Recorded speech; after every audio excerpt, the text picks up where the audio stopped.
Welcome back on the VST channel. This here is my Samsung Galaxy S23 Ultra with a very interesting update for the Expert RAW camera.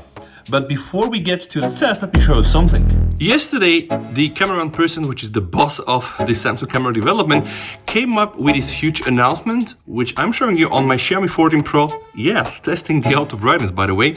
So exciting news. The first big announcement is the fact that they introduce a new nightography technology, which we know already exists for taking night photos on the regular stock camera. So now apparently they bundled together with the team of nightography, and now the Expert RAW app should be able to take better night photos with an improved AI-based noise reduction algorithm, so more natural details in low light and of course less noise, which is something I'm gonna test. But what I want to show in today's video is the inclusion of a new function, and this is the so-called digital ND filter, which stands for neutral density filter. Now, we need to test if that's a gimmick or not. So usually the way those filters works, and you might have seen them on some of the shots Chris Alex is doing, on some other guys, they put ND filters on the lenses here. The idea of an ND filter is to reduce the light that you're able to capture during, let's say, very bright conditions, thus allowing you to manipulate ISO or exposure speed and then gather really some very nice, interesting details, capturing motion blur, like for example, shots here on the waterfall.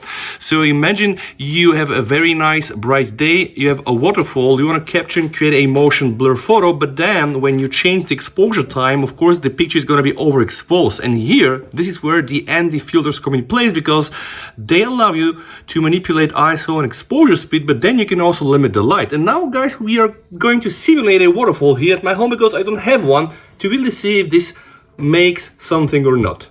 So this here is the updated Expert RAW app, and here on the top of your screen, you're going to see the new ND function. The moment you click inside, you can either turn it off and on, and while you are at the ND, guys, you have some options to manipulate. So you can go from S2, right, and then you can turn up to 1000, and you can just see every time I'm choosing a lower value for the ND filter, right, you can just see how much more light I'm capturing. Now that's important. Let me tell you why. The moment you enable the ND filter, you're gonna see that some of your settings on the photo, like ISO and also speed, are going to become manual, which means that you have to play with ISO. So let's say if I now pump it, of course I'm gonna not see anything. And you can see right now I have selected 2 seconds exposure, but if I'm to drop it a bit, right, I'm gonna start seeing something. Now, honestly, this is too short to create a motion blur. So technically, without the ND filter right now, if I'm using 50 ISO and 2 speed exposure time, I'm not getting any details. Here, the ND filter comes helpfully in place, because now I can go inside, guys, and you can just see that I'm able to limit the light I'm capturing. So now if I'm to turn back, right, you can see that with an exposure speed of 2 seconds, right, and 50 ISO, I'm still able to capture something. And honestly, I can also go and choose a higher speed, like 4. Right now, of course, the light is so strong that my picture is going to turn overexposed, but I can select again the ND option and go for a higher value, and see even probably a bit higher to make sure that I'm able to capture something. So now this is the highest value, guys, and see, if I am to take a picture right now, my phone is going to do a 4 seconds exposure with 50 ISO. Still the picture is going to look quite nice. Nothing is going to be overexposed. Now if I am to go back, guys, if I remove the ND filter, right, and let me just show you the difference. Now I'm gonna go and I'm going to use the very same settings, guys. So without the ND filter, if I am using 4 seconds exposure time and I'm using 50 ISO in day broad light, yes, as you have imagined, I'm not gonna capture anything. Now, what I wanted to test, guys, is I'll try to simulate a waterfall with my not so scientific, rather humoristic and fun approach, but let's see the end result.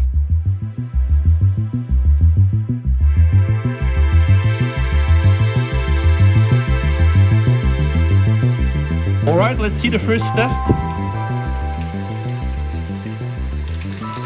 Okay. Yeah, you see, guys? Absolutely, motion blur is here. What we can now try to do, guys, let's try to reduce the exposure speed. Let's say that 4 is actually quite too much. So I'm gonna go now and I'm going to select 2 seconds. All right.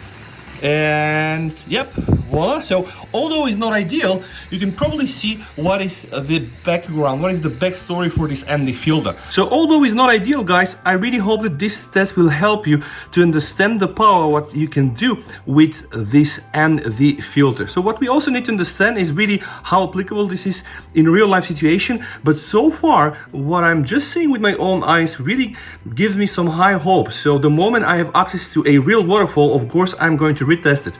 But you have to always remember, once you start using the ND filter, guys, you'll need always to pay attention to ISO. This is really the amount of light you want to capture, and also, of course, the exposure speed, guys. So ISO and the speed of your shutter then always go hand in hand with the ND filter. What I still need to test is the new improved night photos, which I'm gonna do hopefully later today or tomorrow. And if you have it this time, guys, you might as well want to check some of my previous videos where I put the Snapdragon 8 Gen 2 in my S23 Ultra versus the Xiaomi 14 Pro 8 Gen 3. And of course, I do throw in the iPhone 15 Pro Max with the A17 Pro. I'm using that one to shoot the picture. Thank you so much for watching, guys. Please stay safe, VST over, and bye.